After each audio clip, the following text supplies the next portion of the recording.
Another year, another not E3 June, where once again I have suffered through a ton of showcases, so you don't have to. Yes, hello there gamers, and welcome to my best and worst games of the June summer showcases. This extremely late video will pretty much work the same as last year's video. This covers any showcase that took place from May 20th until the last day of June, and if you want to find those showcases, check the descriptions of my previous two RNG videos. In order to qualify for the best list, it has to be something that hasn't been announced prior to this, or something I haven't seen before. For the worst list, the criteria is a bit more loose. It can be pretty much any game showed off. Why? Well, if I didn't do that, coming up with 10 of them would have been nearly impossible. And here's where we have a little problem. I only got 7 this year. All things considered, the showcases showed off some pretty decent stuff and there were only a handful of complaints I had. So I'll have to bend the rules a little bit to accommodate this. Please understand. With all that out of the way, let's get into it.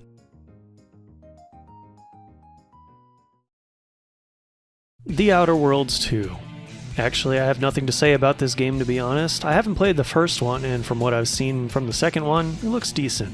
I don't have any issues with it at all, really. So, why is it here? Well, from everything I've heard about the first game, it seems to be a big pile of mid. Obsidian also released Avowed recently, which also appears to be another pile of mid. Which, by the way, total vindication. I've been saying that Avowed looked mid since the first gameplay reveal, just saying. But Microsoft had the audacity to make this, The Outer Worlds 2, their first $80 game. That's why it's here. Fuck you, Microsoft. Yeah, you're getting the smoke on this list. I've bent the rules just so I can do exactly that. You deserve it. Yes, I know they reduced the price back to $70 due to pressure, but still, the fact that they tried is enough to keep them on the list. But mostly because I don't have anything else to take this spot. So the hardest part about this video was actually choosing number 10 through number 3. Honestly, all of them are a toss-up, and I'll probably change my mind after this video goes up. So we'll start with a game called Mirage 7. This is a Persian, Arabian, something-inspired fantasy adventure game, and I love the aesthetic. It actually reminds me of the 6th gen Prince of Persia games I've never played. And that's about it. We haven't seen much of it so far, which is why I gotta put it at number 10. But it has some potential, and the main character's pretty cute. And so is the girl. Wait. Nintendo. Nowhere to be found. You didn't even show up. You just launched a new console and you didn't even show the fuck up during the hottest game advertising season. Well, at least the pay pigs made the Switch 2 successful anyway. I can't remember the last time Nintendo didn't have a June showcase. This may be one of the first years in a long time. Feel free to correct me if I'm wrong since I was too lazy to look it up. But their absence in a new console year specifically is kind of a big deal, isn't it? Otherwise, I wouldn't have even brought it up. Also, shout out to Ubisoft, who also didn't show up, but that's a good thing. It's another sign that company is dying like they deserve. Although if they did, the worst list probably would have been much easier to make, just saying. How would you like to have a city builder in the underworld? The Hell, City Builder of the Dead, is basically that. Create a functioning city for undead, demons, or whatever, with a giant titan overseeing things with you that you can make fight other titans, and each episode is based off various disasters that plagued humanity throughout history. Yeah, this game sounds very interesting. If you're okay with jumping into early access, you should be able to check it out later this year, unless it gets delayed into oblivion.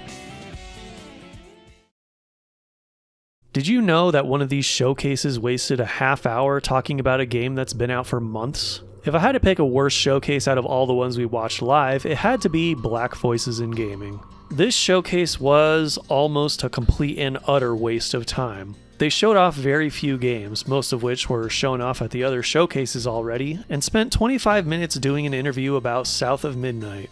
No disrespect to any of the developers, but that's not why we tune into these events. Usually. Well, at least I didn't watch it live, so we could skip it.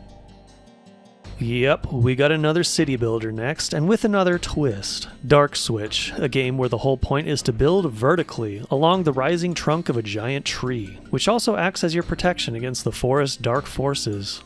Building and tower defense? Yeah, this is my jam. At night, everything gets nasty and strange creatures will try to invade your little elfy tree village, so it's up to you to optimize your strategy.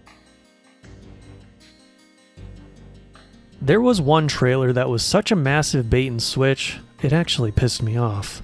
They showed what looked like an interesting concept for a sci-fi game with all sorts of pretty graphics and special effects in what looked like a unique futuristic world. Only for it to be another fucking Call of Duty game. Yeah, they had us the first half, I'm not gonna lie. I should have known not to get my hopes up at the Xbox showcase. And before you say, oh hey, if you liked what you saw, maybe give the game a chance. No, I don't think I will. That is all. Whiskerwood. So, 3 city builders in a row, huh? Look, this is my list, so if you don't like that, go away. Or don't, because this is the last one. Build up a little settlement for mice. Isn't that adorable? But, not only do you have to make your village successful for your cute little rodents, you also need to appease your oppressive cat overlords. See? Cats are evil, always plotting against everyone else, but we tolerate them. But it's not just a city builder, there's some industry and automation involved. And if you know anything about what I've been addicted to lately, oh yeah. This will be 2 years in a row that Sony's attempt at saving the best for last fell flat on its face. Marvel took on Fighting Souls. Now, there really isn't wrong with this game's existence from an objective standpoint. It looks like it could be a good fighting game, but hey, this is my list, and this is a game that I would never be caught dead playing because 1, I don't like 2D fighters like this, and B, I just want Marvel and DC to go away. I'm tired of seeing them. Like, I know I shouldn't expect any better from Sony, but having their final game of the showcase be something that's the epitome of what I would never play is why I'm including it here. But also, consider again, this is being published and likely funded by PlayStation, developed by a renowned third-party studio they probably had to pay extra for, and they probably had to shell out a ton of licensing for this game as well. And it's a 2D fighting game. 2D fighters that aren't Smash or Street Fighter don't bring the big money that Sony clearly expects. I really don't see this one ending well for them either. It wasn't all bad at the PlayStation Showcase, however, and the one that they opened the show with was actually a decently strong one, Luminous Arise. If you've ever played Tetris Effect, this game looks like it's in a very similar vein, just using the puzzle game Luminous as a base. I actually haven't played Luminous, however, so I don't know how good it will actually be. But the aesthetic, man, it looks like they nailed it. Get that LSD ready, boys.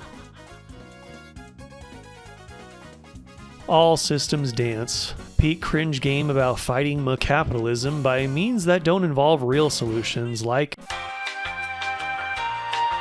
And it looks like it's being marketed to kids, so yay for child indoctrination, as if we don't have enough of that already.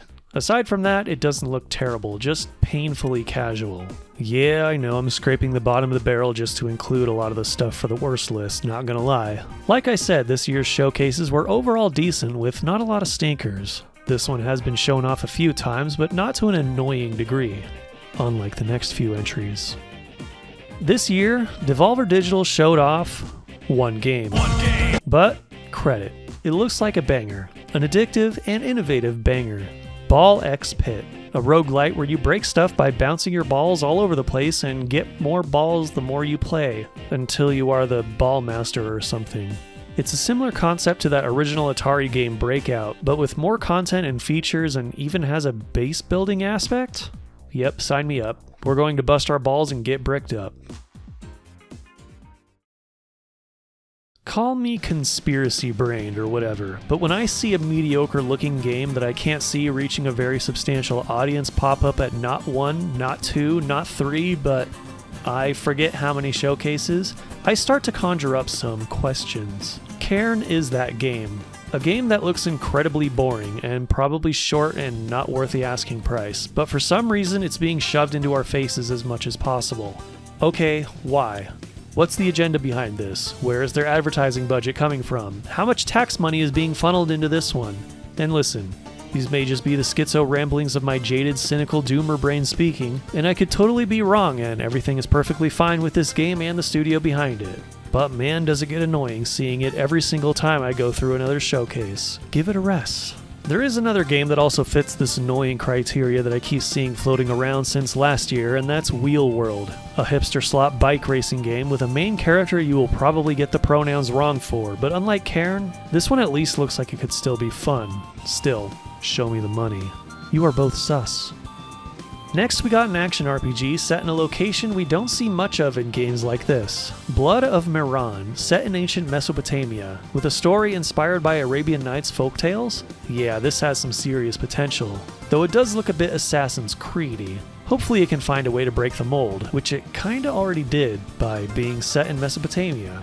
Who would have thought that was all it took to get someone like me interested in a third-person action-adventure with stealth elements game? Take notes, Sony. Another very cringy game that's been shown off over and over again, so much that it made a brief cameo in my top 10 from last year as a dishonorable mention. Mixtape. Yeah, sorry, but this game looks unbearably cringe, and it keeps getting shown off at some very high-profile showcases as if they expect there to be an actual audience for this. Again, where is all this marketing money coming from?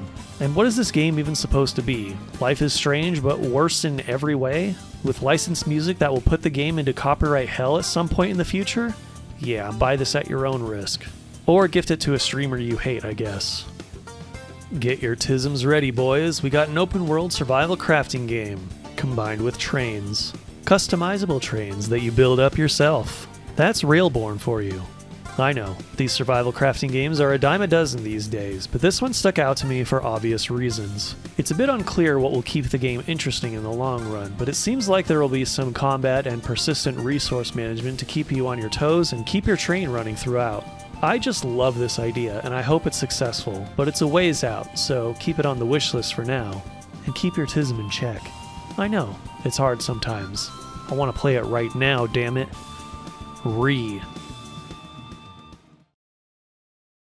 I absolutely love it when a piece of media goes out of their way to be as self-righteous and virtue-signally as possible, only for it to fall flat on its face. Case in point, Reloaded. Oh man, how do I navigate this minefield of a topic without YouTube slapping me on the ass in a non-consensual way? Screw it. So let me get this straight. You want to make a game about taking back African artifacts from a European museum to give back to the people of Africa, and you want to do that by making your black protagonists rob and steal them? Do you guys not see the irony here? In an attempt to be anti-racist, you made the core of the game a racial stereotype. Congratulations, you played yourself. Delete this. Just delete this. You're not doing anyone any favors. This game is just embarrassing propaganda, and it doesn't have much redeeming qualities in its gameplay either, being a casual auto-runner platformer thing. If this game is successful, it will be carried by trolls gifting it to their favorite streamers, and that's it. I can't imagine there being a huge audience for this otherwise. So I actually haven't played any of the games I featured on the best list from last year, aside from Zelda Echoes of Wisdom, because it's Zelda, and I may or may not be a Zelda fanboy, just saying. But if there's one game I'm very likely to play around launch time out of anything on this list, it's the sequel to Bloodstained. Easily the highlight of the Sony State of Play for me, as Bloodstained was one of my favorite Metroidvanias that I played on stream. While Bloodstained 1 was like a successor to Castlevania Symphony of the Night, this one is like a successor to Portrait of Ruin, the game where you swap between two very different characters on the fly depending on the situation. And this one is like that, which is why it sounds quite exciting to me. Two goth femboys with two different playstyles. Can you really ask for more? Well, yeah, you can, because they really gotta improve on the jankiness that was present in the first game. Hopefully they will. It's one thing for Nintendo to not show up when there really isn't anything specific expected of them from what I've heard, no rumors or leaks or anything like that. But it's another when a game that should have been made ages ago is nowhere to be seen. Better yet, how about two games from the same parent company? Yeah, this spot is reserved for a couple of glaring omissions, Fable and The Elder Scrolls 6. At least with Fable, it's only been a few years since its reveal, but shouldn't you at least have some real gameplay at this point to show off? And not fake staged gameplay like the last two trailers. No? And it's coming out next year, you say? I don't believe you. I'm starting to gaslight myself into thinking this game will go the way of Perfect Dark. We'll get to that. Future Chow here. Turns out after I wrote this, Fable is getting delayed to 2027. At least, it's being rumored as of now. So, great job, Microshaft. Future Chow out. The Elder Scrolls 6, on the other hand. That was teased back in 2018.